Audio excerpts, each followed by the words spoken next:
인천 연안 여객터미널에서 대이작도 선착장까지는 약 41km로 쉬엄쉬엄 걸어도 10시간이면 충분한 거리인데 연안 여객터미널에 오전 6시 30분에 도착해서 긴 시간 대기 끝에 12시쯤에 출항해 오후 2시가 넘어가는 시각에 대이작도 선착장에 도착했으니 8시간 가까운 시간을 보내고 원하는 목적지에 도달한 것입니다. 아침에 연안여객 터미널에 들어섰을 때는 앉을 자리를 찾아볼 수 없을 만큼 섬으로 향하는 사람들로 붐볐는데요. 특히 산악회 등의 단체 여행객들은 대이작도행에 집중되어 있었습니다. 대이작도행 배표는 처음에 인근 자울도와 승봉도를 거쳐 대이작도, 소이작도에 이르게 되는데 바다에 깔린 짙은 해무로 인해 오전 7시 50분 출항이 대기 상태로 바뀌었고 30분 연장되기 시작했습니다. 그 사이 가장 먼 바다인 백령도행은 가뿐하게 자리를 떨치고 먼저 출항해 모두들 떠나셨고 그보다 가까운 연평도행은 일찌감치 통제로 바뀌어 투덜투덜 자리를 털고 집을 향해 모두들 돌아가셔야 했습니다. 두꺼운 바다 안개가 먼 바다보다는 가까운 바다에 집중되어 있다는 뜻일 텐데 그렇다면 연평도보다 훨씬 가까운 대이작도행도 간당간당하다는 의미였을 것입니다.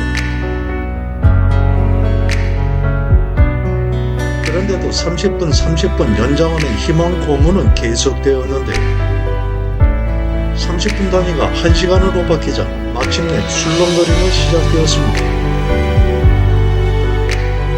그 사이 덕적도 등의 배들도 출항 결정으로 혹시나 다시 바뀔까 하는 승객들은 다름질쳐 사라졌는데 이제 대합실에는 오직 자울도, 승봉도, 대이작도, 소이작도 가는 승객만 남아 매표 창고로 향하는 사람이 하나하나 늘어갑니다. 영업이 끝난 대합실 내 식당도 문을 닫고 집으로 돌아가신 상황이었는데 지난밤 2시간 정도 겨우 눈 붙인 탓인지 눈꺼풀은 자꾸만 가라앉고 잠을 쫓기 위해 대합실을 나와 바라보니 산악회 단체객들은 저마다 주차장 공터에 돗자리를 펴고 준비해온 술과 음식 등으로 큰 소리를 주고받으면서 한풀이의 열중이었습니다. 그 중에는 목적지를 바꾸는 것에 합의한 단체도 있었지만 갈팡질팡 술잔만 나누는 단체객도 있었는데 대기 4시간이 지나 정오를 넘겨 출항 방송이 나오자 저마다 내뱉는 탄식과 박수 소리로 마치 축제장과 같은 분위기 속에 서둘러 출구를 향했습니다. 대기하던 인원은 많이 줄어 숙박지를 정한 여행객과 섬 주민들, 대이작도 선착장에 내리자마자 한숨 한번 내쉬고 다시 돌아와야 하는 소수 승객만 남았는데 덕분에 처음 걱정과는 달리 편안한 분위기 속에 즐거운 항해가 될 수 있었습니다.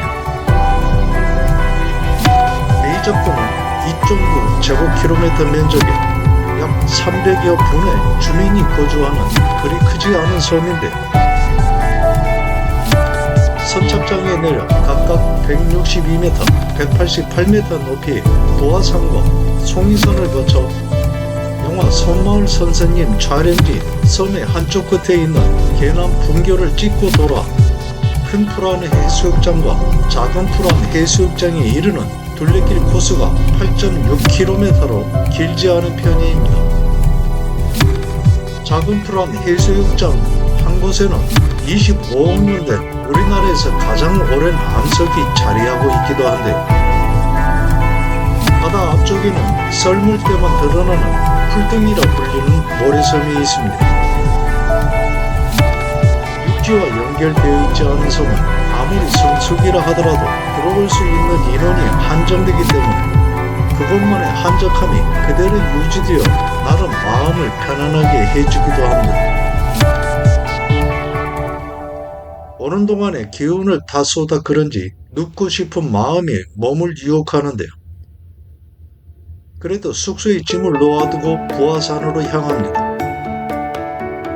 섬에 들어오면 날씨가 허락하는 한 반드시 그곳 산에 올라 바다 전망을 바라보아야만 합니다. 섬 여행이 피크인데요. 오르막으로 오를 때 다리가 풀린 탓인지 속도가 나지 않는 것은 어쩔 수 없었습니다. 기운을 돋아 바다 전망이 나타나기 시작하는 지점에 다다른 순간 그동안의 아쉬움들을 한꺼번에 보상받는 기분이었는데 붉게 깔린 해무 위로 솟아오른 섬들이 마치 구름 위에 떠있는 산봉우리처럼 다가왔습니다. 하얀 솜잎을 덮고 있는 자연의 모습은 그대로 한 폭의 그림과도 같기만 했는데 거기에 대해 듬성듬성 피어나 있는 진달래꽃은 풍광의 화려함과 깊은 맛을 더욱 배가해 주었습니다. 외적이 들이닥치기 전에 방비 태세를 점검하기 위해 관내 순찰길에 오른 중무금 이순신은 봄비가 흠뻑 내린 뒤에 상가들에 피어오른 진달래와 개나리꽃을 바라보고 신선이 사는 곳이 있다면 바로 이곳이리라 하며 자신의 감흥을 기록했듯이 저 또한 그런 기분이 되지 않을 수 없었습니다.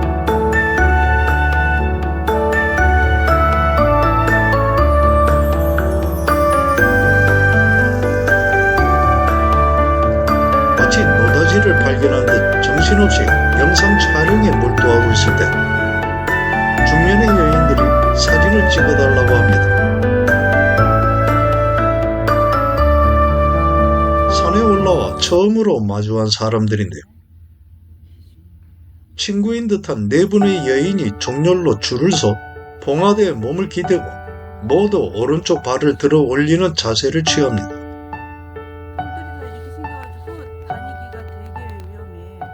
그런가 보다 하고 구도를 잘 잡아 구령을 붙여가며 흰점을 눌렀는데요.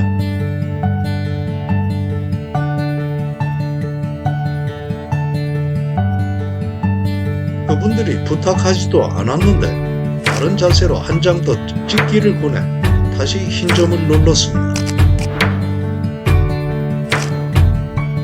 휴대폰을 받으면서 궁금하지도 않았던 저에게 설명해 주더군요.